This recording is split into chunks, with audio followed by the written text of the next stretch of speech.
Gotta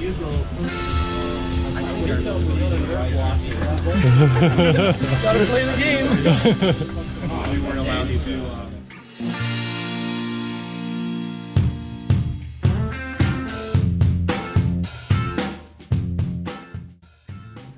What's up, guys? I'm Alex. I'm Jason. We're the Table Monkeys, and this is Table Talks episode 16. And we were out in Dunnville, Ontario at Mark Hoover's place for an awesome practice on an awesome day. Yeah, we got to pull with a bunch of guys. Yeah, a bunch of people came out. Rick Heidelberg came out, and we got that awesome video that we just posted with him. Yeah, he's great to pull with. Just a monster, and great levers, and tons of experience. So lots of great knowledge that he was sharing. And then this is you with Austin here. He's been at a couple BAL events. Yeah, he's been in the last two, right? And they're doing pretty good. He's an up-and-coming arm wrestler. Yeah. Pulls with Tyler Bolzan and goes to trains with him. Apparently they have gyms where... Oh, the gyms are open where they live. Wow, so, they can lift weights. Holy shit. So that's why he's getting so strong lately. It's kind of unfair. Yeah. Well, I mean, we had a gym for a minute, but then, we got it for like a month or so. Yeah, it was. I guess that's enough for us. It was okay. That was all we needed. Then the fascists took over, but for now, it's just lots of practices. So arm wrestling twice a week. You're arm wrestling twice a week now. That's like newer for you, right? I've been trying to. I haven't done it like all the time twice a week, but I let's say every other week I pull twice. Is probably how it's worked out for me over the... I really think it's up my game 30-40%. Yeah, like, makes a big difference. Just not necessarily stronger, but just... The conditioning, right? The conditioning and... Endurance technique, it's all improved. I retain information a lot better now because I don't have to wait until a week later to put it into practice again, you know? Yeah. Yeah, no, it's definitely something that works, and I think the other thing that's been working good for you is those hand vectors every day. Yeah, cupping every day and working roll rise every day. Work that wrist every day. It really does pay off, and your wrist has been getting really strong. So it's always good to get out and pull with different guys because that's how you get to see how things are working. It can get kind of stagnant if you always pull with the same people, you know. Exactly. That's like one thing that we've kind of made a point to is like train with like everyone we can as much as we can. Get out and move experienced guys like seeking out Rick and going to pull with Crazy George. Exactly. And we went to Belleville and getting to pull with Mike Gould and stuff, and obviously Devin we try to pull with as much as we can. So. And then even like I pull with Tyler as much as I can. Tyler Hamilton here. He's a really good King's mover. Doesn't really King's move with his left, and my King's move has been pretty solid on my left. So this is him trying to work through my King's move, which it wasn't working for him. It wasn't working. He got it earlier in the last one where he got to his press really nicely. Oh yeah. And but now he tries to double King's move with me, and then I'm able to take it inside. We saw what happened when Devin tried to. Double King's move, Mike. Yeah. Well, it was working for him for a minute, I know, but didn't finish off good, I guess. This is me and Darrell. Yeah. Darrell's rolling ability outside of the strap was just too much for me to handle. I couldn't. Yeah. Same here. It's like when people really know how to drive with that wrist, right? Yeah. Like, it's similar to how Dustin does it, like the way he gets behind it and like anchors it and then like pries your hand. He's got so much rolling ability. He can roll from a fully supinated position. Yeah. No, it's really good. He's a really good puller. He pulls with Tyler Bolzan and Austin as well, right? So he came with Austin, and he's ranked. He's number, I think it's 10 on 176. Not a huge fan of the strap. No, you know what? Not a lot. Like Bolzan isn't a huge fan of the strap either, and Austin, I don't know how Austin seems like he's good in the strap actually. Yeah. So, but yeah, Darrell, you could definitely feel a difference. It was weird. Yeah, it was kind of weird to how his hand buckled back instantly in the strap. It's not like I don't think it's a strength issue. I think it's like he doesn't know how to use his hand in the strap as well as I think we were saying that, like, I was do. kind of talking to Eddie about that yesterday. Was at the practice that we had at the park, and he was asking me like some tips with the strap, and I was explaining to him, I think one of the things with people with a really strong hand is once they get into the strap, they feel like they're fighting against the strap to use their hand as opposed to using their hand with the strap. And it's definitely different. Like, you can't do the same thing in the strap. Like, mechanically, you have to do things a little bit differently because you've got a strap there now. But once you learn how to use if you have a really strong hand, once you learn how to use it with the strap as opposed to against the strap, it's magic. The strap is everything.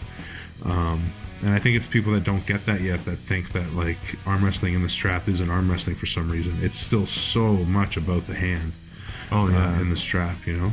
There's just way more complexities to it. You know, it's not as simple as cup your opponent and then roll. You know, you're applying pressures in different places, and you know, you really have to be comfortable with the strap. And we train in the strap like 90% of the time, so we've gotten super comfortable with the strap. But with people who their first like introduction to the strap has been a negative one, they maybe avoid it during practice. Or I think it's also like being able to wrap it up, right? Like, even just put it on. People don't really know how to do that, so then they get frustrated because they're spending like 2.5-3 minutes just putting the strap on it, and then it doesn't even feel good, and it's not even put on right, and they don't even know, like, so that's a big part of it, right? Dude, there's nothing cooler than when someone's like complimenting you on how quick you can put the strap on with one hand. Like, just it's something I picked up from like how Devin does it all the time, so nonchalantly. I want to be like that. So it's like a practice trophy or something. You get like the recognition of like, wow, this strap was really good. But if you don't know how to put a strap on, we do have a video about that, don't we? I think we did make a video about that very problem. Yeah, so that'll be linked at the end of this video for sure. There'll be something about the video about how to apply the strap, and we actually talk about the twisted strap that Devin was playing with, and Brian Bowen's steaming egg it's a practice, 3-in-1. It's a good video, so we'll link that, and then learn how to put the strap on and learn how to use it in practice, because it's inevitable. Unless you have the greatest hand of all time, once you get up to a certain level of competition, people will be able to get out of your hand and get to the strap if that's what they want. If that's their game, they'll be able to do it. And if you're a top roller, then you gotta learn it. Or you gotta learn it now. You know, like, 100%. That's a good point. Yeah, if you're big into top rolling, it's almost a necessity. Not because you have to use it to top roll, because people will get out of your hand. 100%. Like, you'll get caught in it. Anyway, this is Mark Hoover. This is it's his house that we're at. He's the guy. He's got he's an elite level powerlifter in the 165-pound weight class, and he's been recently getting into arm wrestling. And he has the best garage gym we've ever seen. Did we talk about it earlier? I don't think so. I think that was a different take. So, I mean, he's definitely inspired us with this whole gym situation. That, like, you got to just build. You got to build it yourself, you know. So that's our next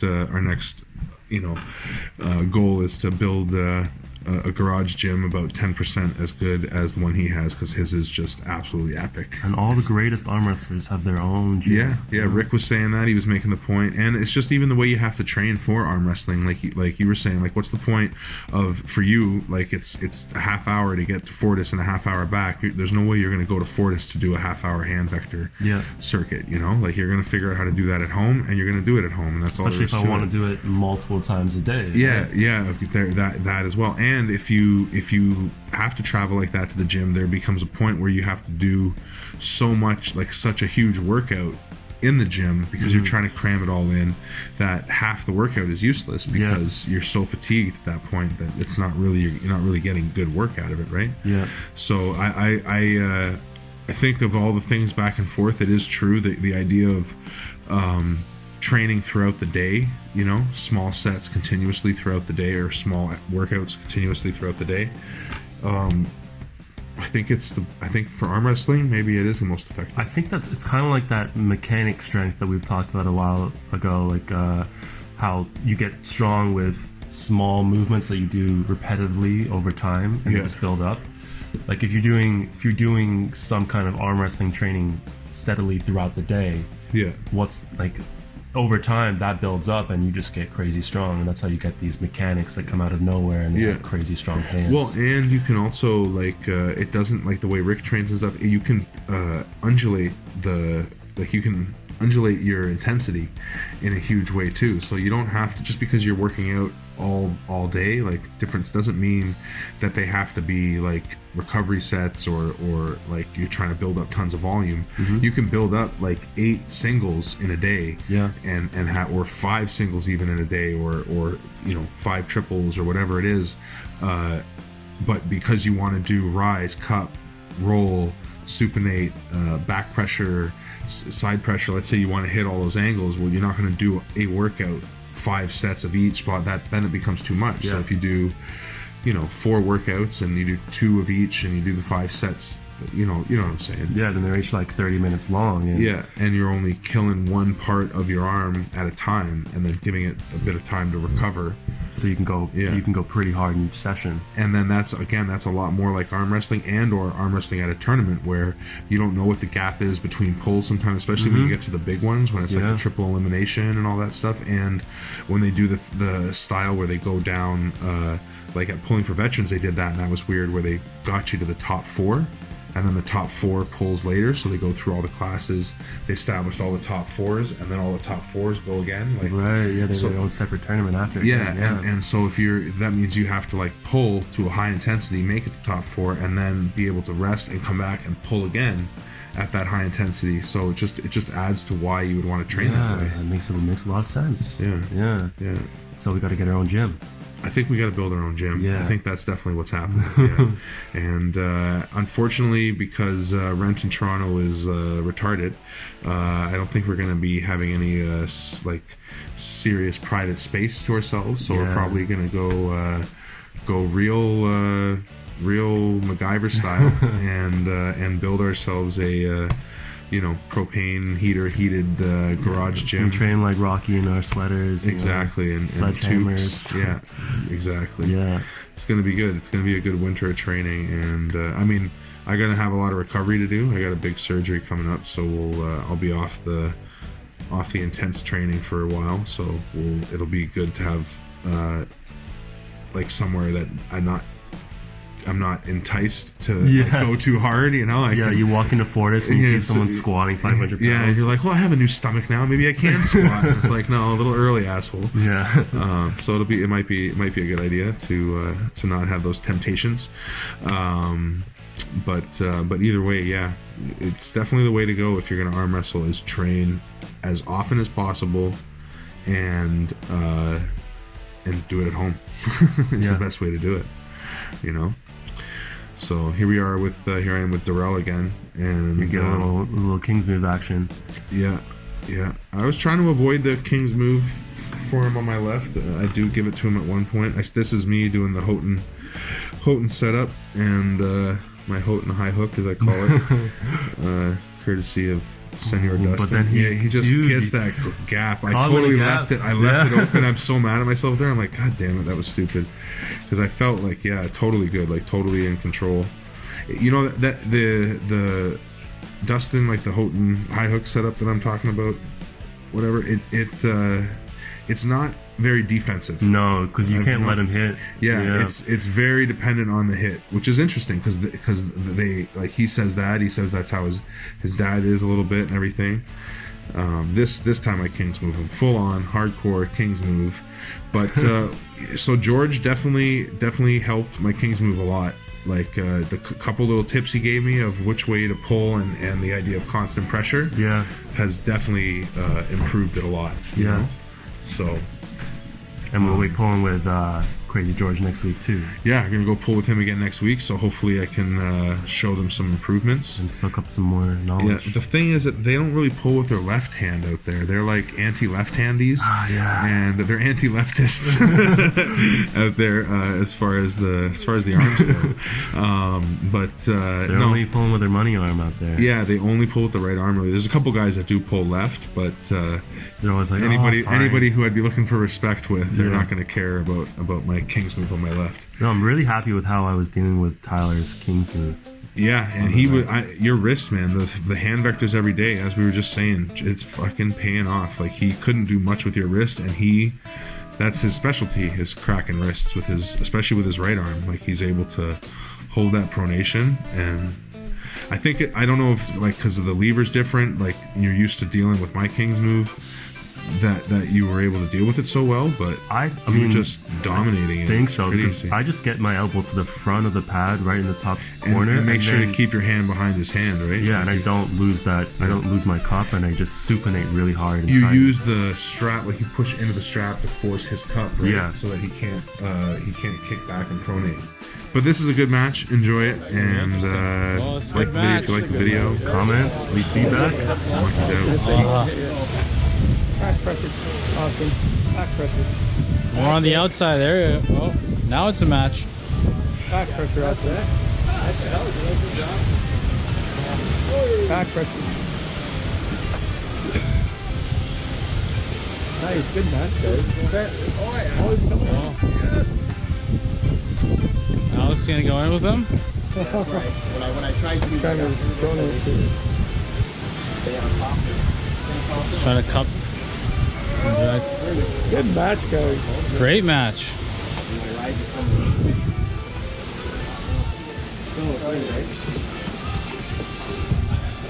Good adjustment. Still dead center. No. Think that could be it. Oh yeah. Oh yeah. Look at this. Nice.